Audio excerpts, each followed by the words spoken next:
Welcome to Where Passion and Purpose Collide. I'm Rebecca Monet, the founder of the Coterie for Women and the publisher of the Franchise Woman magazine. With me today as co-host is franchise growth catalyst Angela Cote.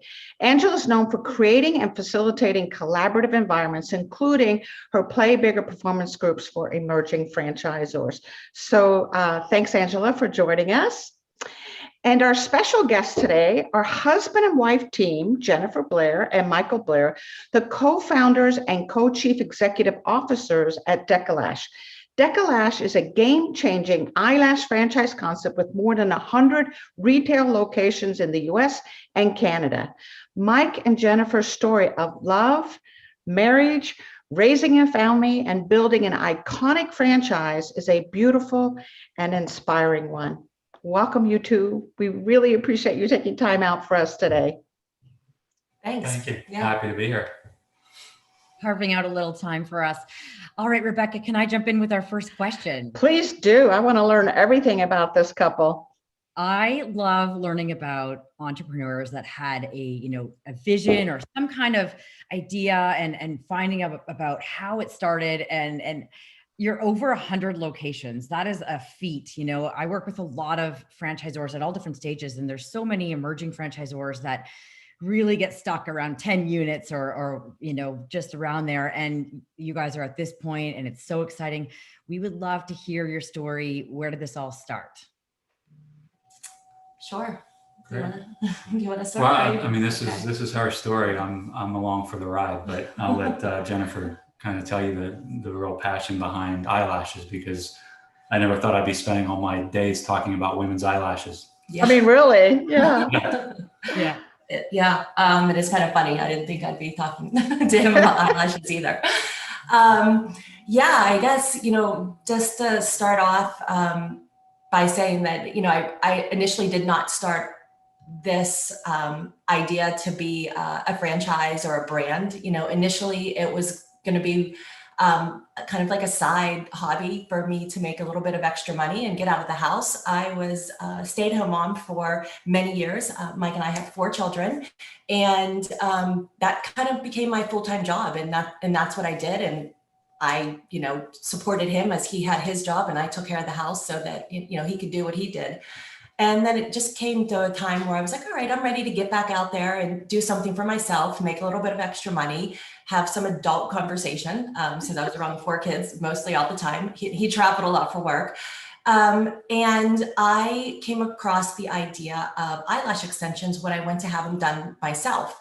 I was going away for a trip, wanted to have the eyelash extensions applied, had a really hard time finding anybody to do them. Some of the places that did had very limited hours and expensive. And with my schedule, finding a babysitter, trying to do all that, it just didn't work out. We were going to Vegas to celebrate his birthday. And while we were out there, I was able to get the eyelash extensions there and loved them, fell in love with the way they looked. They felt real natural. I just felt really good about myself when I had the eyelashes on. So my biggest fear was when I come home, what am I going to do? How am I going to keep up with them? And as I was looking for places to have the eyelashes done, training popped up on my Google searches for eyelash extensions. And I was like, maybe, I'll do eyelash extensions. If other people were having trouble, other people were having trouble like myself finding them, then there was like a need to have them done. We had a good friend who owned a high-end salon in Shadyside in Pittsburgh, and I contacted him and asked him, could I rent some space out, do eyelashes? Talked to Mike, asked him if he thought it was a good idea, and being the good husband, he is. He was like, if it's going to make you happy, then that's what you need to do. So I took the extension class and rented out this room and ran a Groupon. My thought was that maybe I'd get 10 or 20 clients out of it. It was a good way to just throw it out there without investing a lot of money in it, because Groupon sort of works on a consignment type basis. And I still remember the day that it went live, and we were looking at the screen because it like ticks and tells you how many vouchers you've sold. And it was almost like 300 had sold, and it sold out in just a few days. Wow. And I was like, okay, Yeah. game on. And there was no turning back. Although I did think about it, because I that really wasn't my intention, to have like that many clients all at once.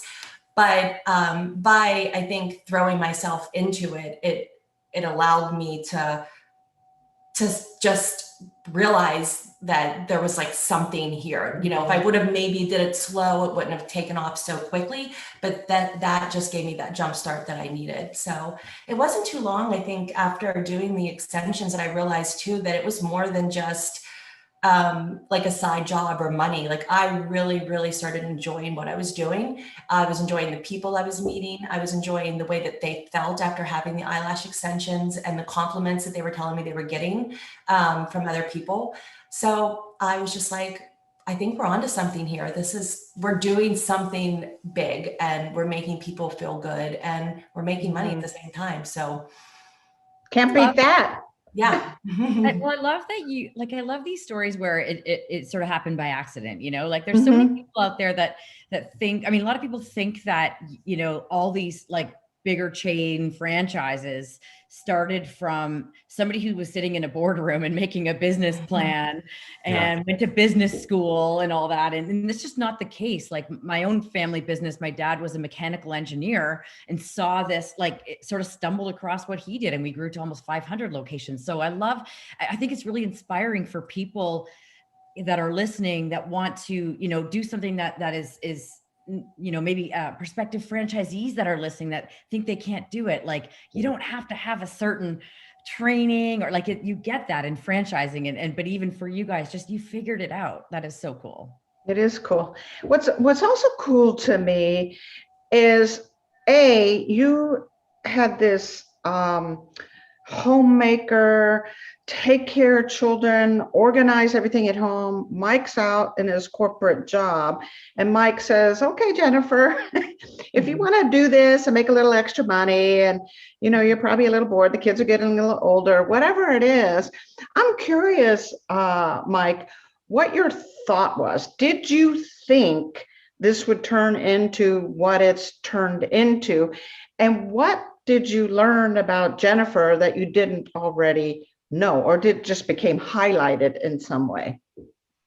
I think it was, I had no idea what kind of business there could be with eyelashes, and I knew it would make her happy, and was something that she was passionate about. Jennifer grew up in and around beauty her whole life, and was somewhat, always passionate about beauty and fashion and that kind of thing. So I knew it was headed in the right direction, and I supported her throughout. I definitely had my question marks in terms of, could there be a business with, specializing in just eyelashes? But it didn't take long to see the business model, to see the recurring customers come back, to see the happiness and the excitement that she had coming home every day with stories and repeat customers. We had customers, I swear, that would drive hour and a half just to meet with Jennifer to have the service done. We became specialized and the experts in eyelashes very quickly, and her services got sought out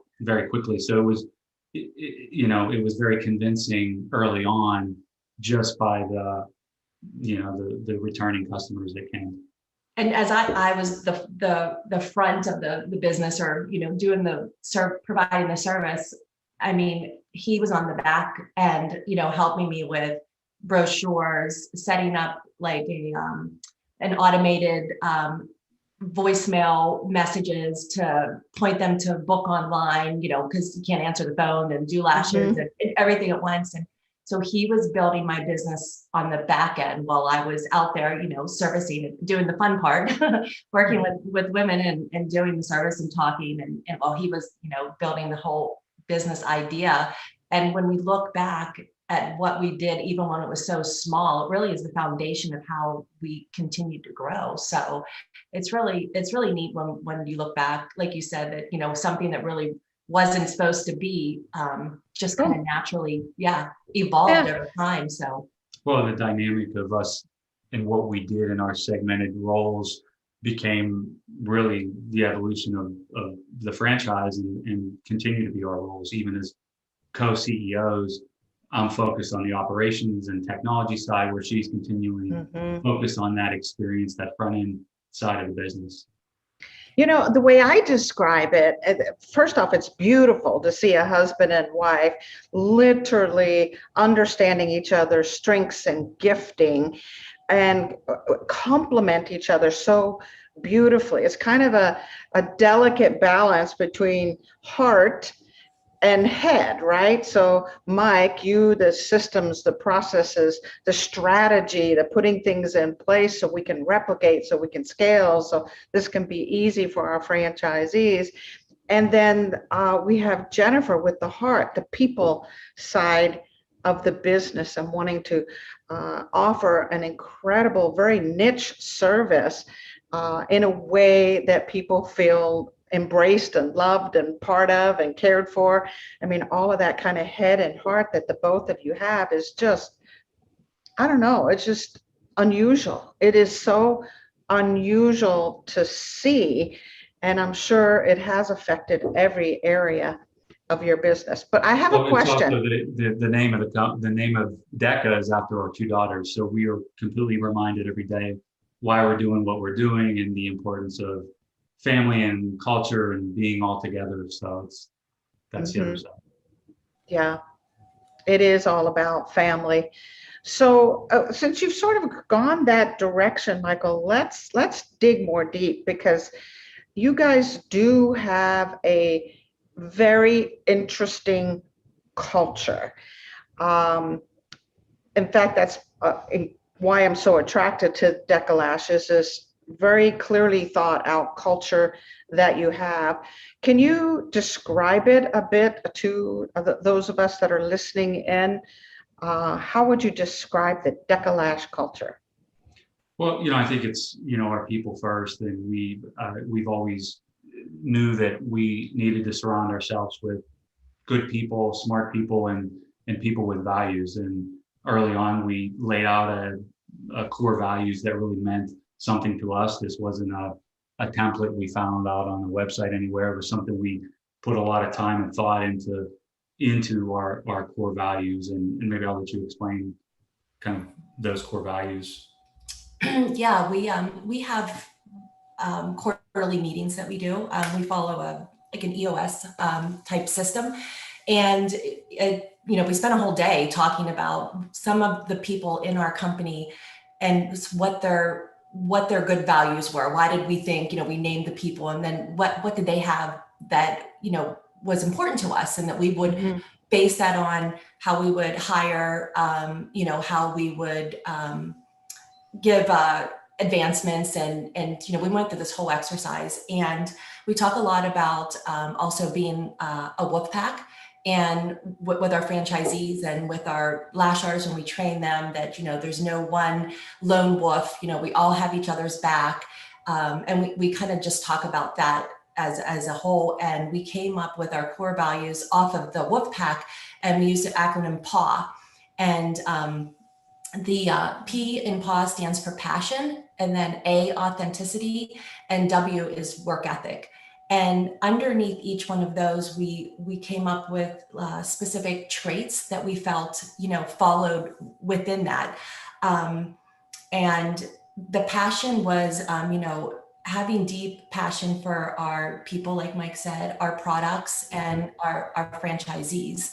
And, that's important to us, because it's not just about eyelashes, right? There's like so much more that goes into it. And we just want to make sure everybody on our team, thinks about all of that, and they have to believe in what we're doing in the big picture. So, passion is important to us. You want to add anything to that? Well, no, I would just say that passion's such a big, even relating to your podcast. I mean, that passion is such a big piece to business and why we do what we do. And when we talk to franchisees about what makes one more successful than the other, the first thing I say is that there has to be passion, because if there's no passion, there's no reason to work. It's more stress than it is work. And so you have to be passionate about what you're doing and making a difference. And I think that's one that's really big for me, and I think something that we really stand behind. Yeah. And then, authentic is, just being real, and transparency, openness, we're big on that. We don't like know-it-alls. We're not know-it-alls. And we want to hear from other people. So I think that's, part of being authentic as well. And then the other one is just, work ethic, coming to work every day, using your time wisely, again, being passionate about what you do and, giving it your all. And sometimes it also means stepping out of your swim lane to help other people too. So, those are the traits I think that we have built on and that we, inspire to keep following too. Yeah. And, we give back on the work ethic side in terms of building our culture, and that we're one of the very few companies that I've heard of that has unlimited paid time off. So we essentially give our employees the ability to take as many days as you need, as you want. We don't have a paid time off policy. We have, everyone works from home as well. So we really promote this trust from within, getting it done, being able to monitor results. That's important. And that all kind of plays in, and couldn't be a culture without passion, authenticity, and work ethic. Can I jump in here, Rebecca? I'm like, yes, please do. I know you have a lot to say about values for sure. Yeah, I am so such a big ambassador of getting really clear on your core values. I love how you did that by, like, you see so many companies out there that, like, you go to their website and you see respect, integrity, honesty, and you can tell it doesn't mean anything, right? Yeah. It's not authentic. Even if it says authenticity, it's not.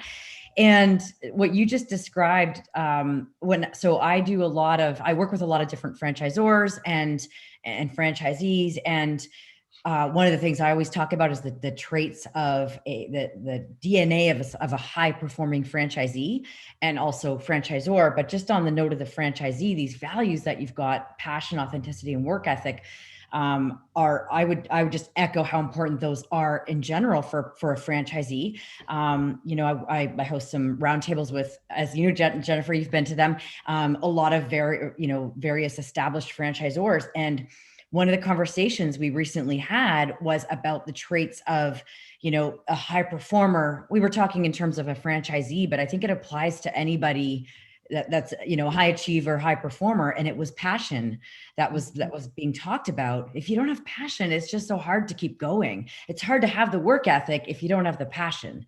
So I think that's fantastic that you guys know that. And then with the authenticity, I think it's people are getting more and more aware that authenticity is critical, and that we don't want to play games anymore and pretend we're somebody we're not. So I think that is, it's fantastic. And I can feel that from you guys. I wonder if you could just speak to, with that authenticity, just a touch on what are some ways that you think your franchisees or people on the team can feel that authenticity? What are some things that you do or ways that you communicate maybe with them that show them that authenticity? Well, we say is being authentic is conducting yourself with honesty at all times. It's really being true to yourself. It's really being true to, not pointing fingers. It's that really that genuine and true side. We have franchisees that we'll do reviews with, or we'll have meetings with, and if there's a roadblock or something that we need to address, we like to get to the heart of it and try to not, this isn't about finger pointing. This isn't about that game blaming, or blaming anyone. It's really, let's really get to and solve the problem. I think that's one of the things that we really pride ourselves on is supporting our franchisees in a way that can not necessarily blame somebody, but say, okay, if there's something that's not working, whatever the case may be, let's be honest and genuine and get to the real root of the problem. Yeah. And I think if we, everybody makes mistakes. So, we make a mistake, we own it. We apologize and we move on. So, and we don't blame other people or, make excuses. We make mistakes, and that's how we learn, right? They're lessons, and we take that and we move on. So I think that's part of being authentic too, just owning your own mistakes. Yeah, that's music to my heart, what you're saying, because that's what I think people don't understand what authenticity means, and you just nailed it with all of that, and getting to the root of a problem, not automatically blaming, but going, what's actually going on here? Like maybe they need more training or more support, or maybe you just made an assumption about them that isn't actually true, and let's just talk about it. Open communication. So I love that. That's really cool. And it sounds like you're really connected to the franchisees, like even at over 100 franchisees, you're still in communication with them. You're not like sitting in the corporate office and having other people deal with. I mean, of course, I'm sure there's support teams, but they can access you.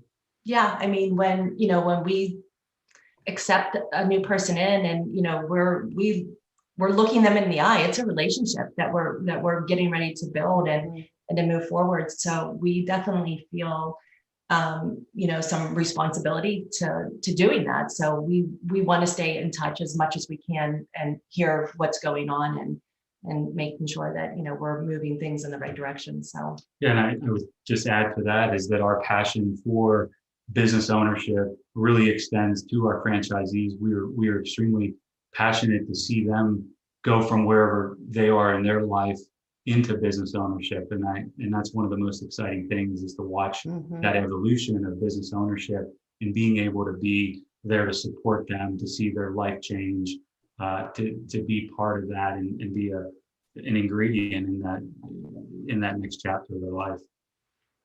I got to tell you, the vision I just got, guys, it's crazy.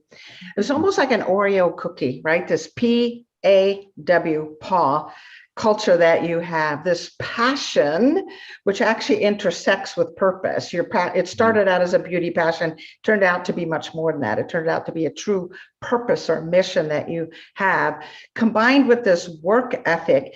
And in the middle, holding it all together, is this genuineness, this transparency, this authenticity. It's like a Oreo cookie is the way I'm kind of envisioning it. You could have hard work ethic and you could have passion. But if you don't have this piece that holds it all together, this transparency, this authenticity, this genuineness, this care for one another, which in essence is what creates that wolf pack that you are known for in the franchise space, having each other's back, making sure that we're all on the same page, covering each other when necessary, forgiving each other as necessary. So this middle piece is paramount to this overall culture that you have created. I'm wondering, to kind of dovetail off of that, this work ethic. I have German stock in me. We're all about good work ethic. So talk to me about that. My understanding, Mike, is much of this work ethic piece comes from your childhood and from your upbringing that you then brought into Deka Lash, and that you encourage in others in terms of the work ethic. Can you tell us a little bit about your past and how that led? I grew up having nothing. I was adopted, was raised by a single parent, lived very poor. Much of my teenage years were spent jumping from different school districts, living in subsidized apartments. Really never had a lot of roots. Eventually, at the age of 18, I went and lived on my own. So I had to get a job right out of school. Eventually went to college and grad school and everything else. But, I think what drives me today is giving my kids a great life, and then something that I never had growing up. So when we talk about that passion, that's really the root of what drives me is not having them grow up like I did. Which is good and bad. He very, very rarely says no to them. So it's always, they get a lot of yeses, but it's all I tell them I didn't grow up with golf clubs and lacrosse sticks, and which now I love golf and lacrosse and all that stuff. But for me, it was rough neighborhoods. It was living a tough life, and I think that really put things into perspective for me and drives me in everything I do. And I love where I'm at now. I love my family. I love, where we're at as a company. But it took that work ethic. You knew to get out of that subsidized housing, to get out of that life. And I come from poverty too. So Mike, we're simpatico here. So someday maybe offsite we'll talk about it. But you knew the way out was self-discipline and work ethic, which now has paid off in spades and also has now created this part of the culture at Deka Lash, right? Yeah, absolutely. I think it's that grit. It's that, just overcoming. There are no obstacles. You can overcome anything, and it's really just knocking down barriers. And I've had many, and still do. But it's knowing that there's always a way around it or over top of it, and not giving up. And I really think that the better franchisees, the ones that come in, although we provide all the support and foundation, it's the ones that have that grit. It's the ones that want to keep driving, realize, hey, this is their own business. And, we can't solve everything all the time. And they need to really still have that. It's a business, right? And you never know what's coming your way. So you have to be prepared to tackle, whatever comes your way. And I think that's the work ethic, the foundation that I've instilled in my life, my family, and everything growing up. How beautiful. Yeah, so good. And again, that grit, that's another trait that we hear all the time when we talk to other franchisors that are, really growing. They've figured out that the franchisees need to have that, like that passion, that grit, and the passion can be passion for the growth, passion to grow, or it could be passion for beauty or inspiring self-confidence or whatever it is, I'm sure, but there's got to be that passion in there. And I just wanted to comment that I love that, you're demonstrating authenticity right now, right? By talking about these challenges that you experienced to get to where you are.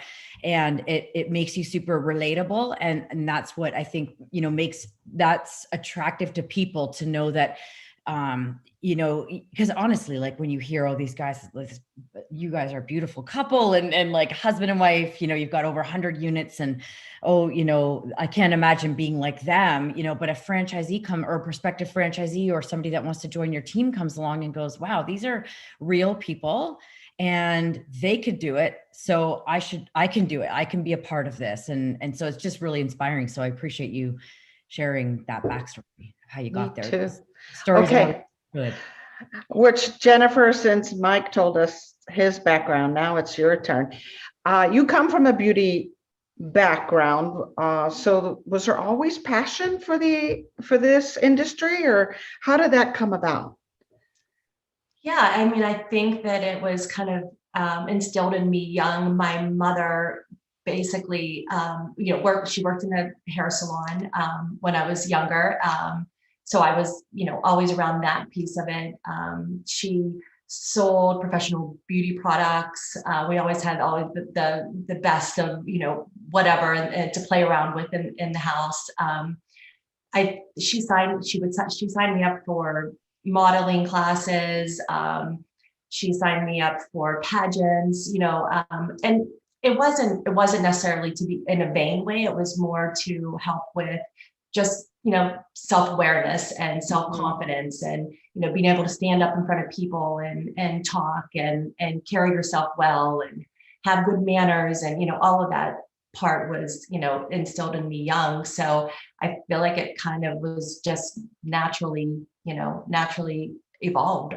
My mom had me pretty young too. So we were almost like sisters growing up together instead of like a mom and daughter. So like, clothes, shoes, all that kind of stuff. We were just always into that and sharing. So yeah, I think when it came time for me to say, okay, what am I going to do when I go back to work?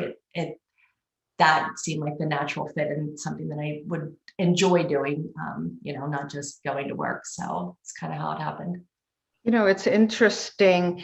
I truly believe each of us have certain talents and gifts that are to some degree innate.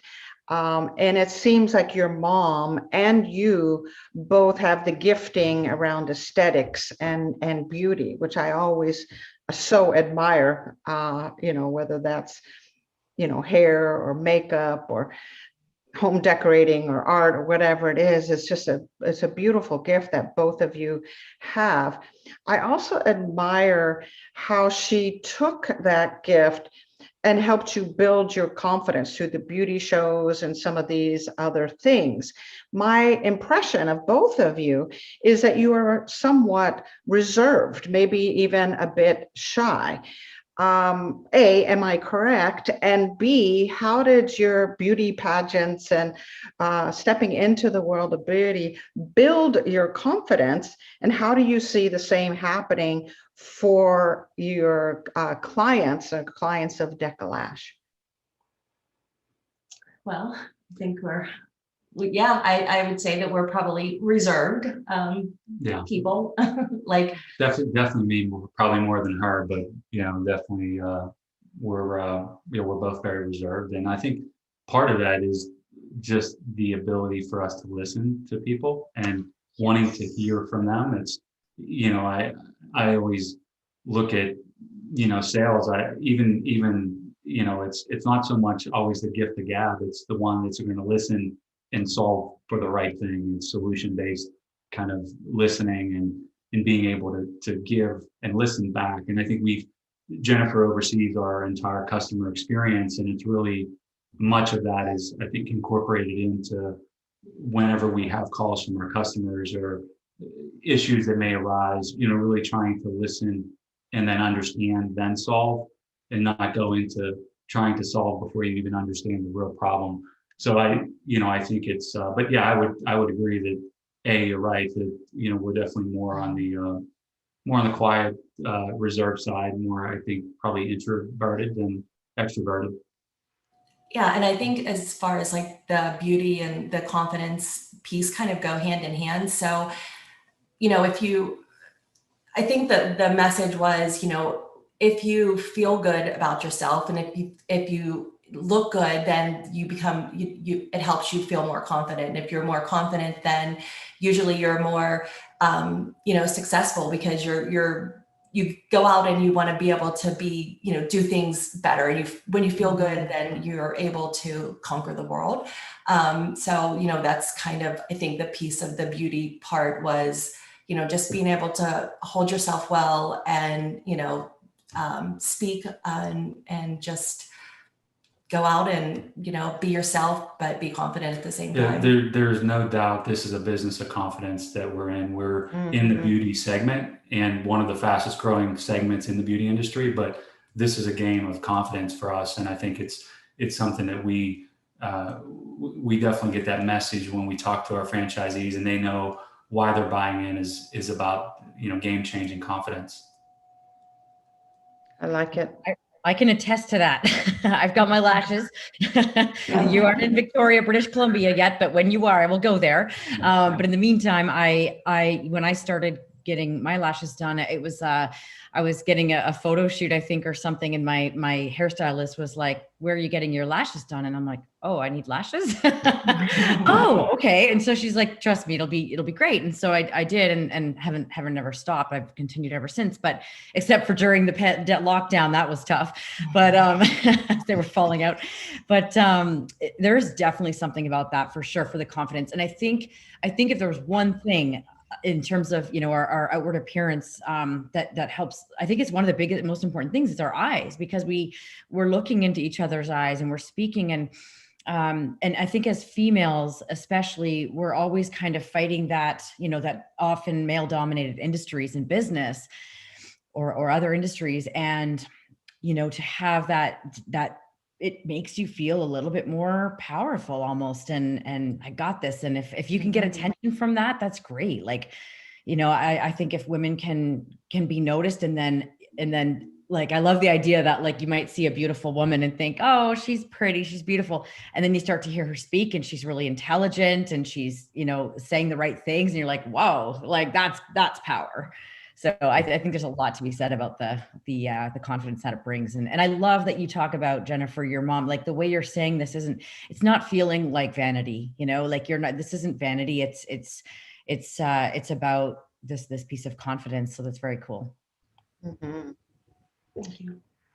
So in our last couple of minutes, if you had advice, the two of you had advice to future franchisees, folks considering going into business, even considering Deka Lash, what advice would you give them?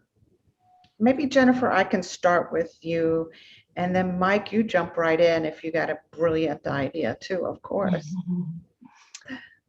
So what advice would I give them? Well, I feel like we keep talking about the passion piece of it, but I agree. I think that's important because, it can't just be about greed or money. You have to have the passion, because at the end of the day, that's what keeps you going. And for me, that, anytime things are tough and, I'm having a bad day or things are going, I think back, okay, why are you doing this again? And it calms me down and it helps you with the big picture. So, I think the passion, I always talk about being part of your community too is a big thing, because when you're a business owner in a community, it's about giving back. It's about being, part of the community. And I think that's a, important piece too, that, getting out there, spreading the word about your name, having good relationships and building your business by networking in your community is really big too. So that piece of giving back, I think, is important in making a difference. That's that intersection. That's why we call this show Where Passion and Purpose Collide. It's that intersection of passion and purpose, which in this case is out in the community and making a difference. Yeah. Now to you, Mike. What advice would you give a future franchisee, a future Deka Lash franchisee specifically? Well, I would, I would go back. I mean, those are great things, and I would echo all that. I would just say that lifestyle. And, I think lifestyle entrepreneurship is something that I'm very passionate about. I think having the ability to evolve into your next evolution, your next career, but doing it in a way that you can balance a great lifestyle. I think one of the big things that we promote with Deka Lash is the ability to really juggle both and have the ability to have, manage or operate a business, but also be able to have time where you can enjoy yourself, get out of the stressful day-to-day that we all have been there, where we've had those jobs that, just kill us to get up and work every day. Focus on lifestyle, focus on, we only live once. And I think this is the time that if you can make that jump, do it into a lifestyle business. Great advice. Great advice. I could use that advice myself.